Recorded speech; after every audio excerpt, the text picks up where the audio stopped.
Today, we're going to dive into a truly groundbreaking and honestly kind of wild biological solution to one of our planet's biggest headaches: plastic. I know, it sounds like something straight out of science fiction, doesn't it?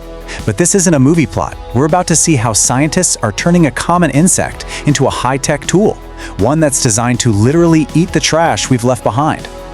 So to really get why this innovation is such a huge deal, we first have to wrap our heads around the sheer scale of the crisis we're facing. It's a problem we made, and believe me, it's only getting worse.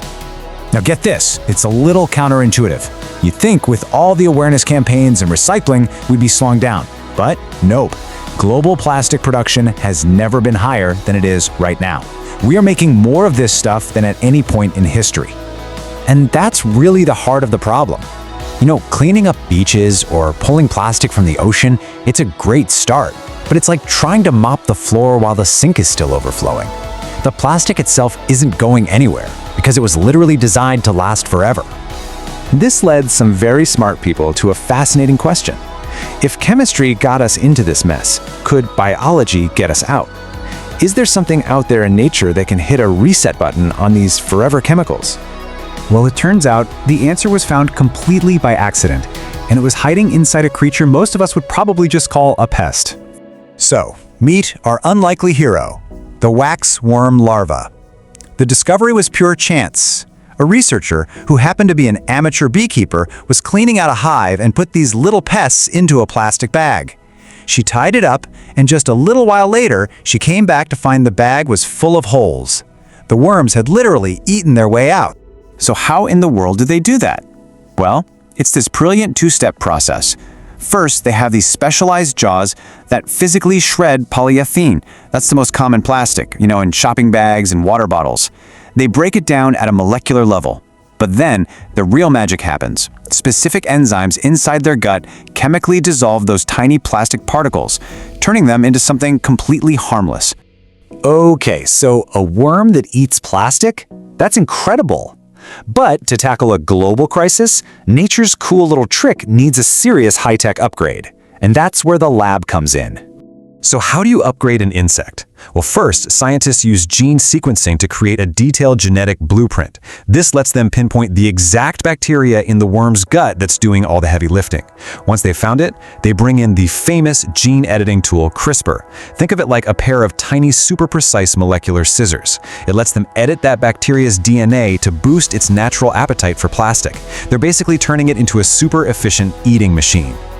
And the result of all this genetic fine-tuning? It's just astonishing. These engineered super insects aren't just a little bit better. They can devour plastic at 10 times the speed of the ones you'd find in the wild.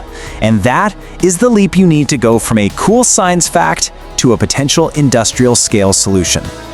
Of course, with great power comes great responsibility, right? When you create a genetically optimized organism, you have to be incredibly careful. These swarms aren't just being let loose into the wild. No way. They are tools, and they're designed to work inside very controlled, safe, and specialized facilities. So that's the big question, isn't it? How do you go from a few amazing insects in a lab to something that can actually process tons and tons of plastic waste? You have to start thinking bigger. You have to think like an engineer. This quote right here really gets to the heart of it. We have to stop thinking of them as just bugs. We need to see them as tiny, self-replicating organic machines. Each one is a living bioreactor, and when you put millions of them together, well, then you've got yourself a factory. And this factory model is a perfect loop. It's beautiful. You feed plastic waste into these huge automated systems. The swarms eat it all up, and their waste, the byproduct, gets processed into something incredibly valuable, a nutrient-rich fertilizer. So you're not just getting rid of waste, you're actually creating a resource. It's a true circular economy in action. Now, this technology has so much incredible promise, but it also raises some really important questions about our future. We have to balance all that potential with some serious precaution. On one hand, the vision is huge, deploying these contained bioreactors to the world's biggest landfills, maybe even to those giant garbage patches in the ocean. But on the other hand, the safeguards have to be absolute. We're talking strict, ironclad protocols to make sure these insects always stay within that industrial loop. The goal is to turn plastic into fuel for new biotech, but the number one priority is preventing any kind of unforeseen ecological mess. Which leaves us with this final, massive question. This technology could be a biological revolution for how we manage waste. But as we step into this brave new world, we have to keep asking ourselves, are we engineering the perfect solution, or are we accidentally engineering a whole new kind of problem? The answer to that is going to define the next chapter of our planet's story.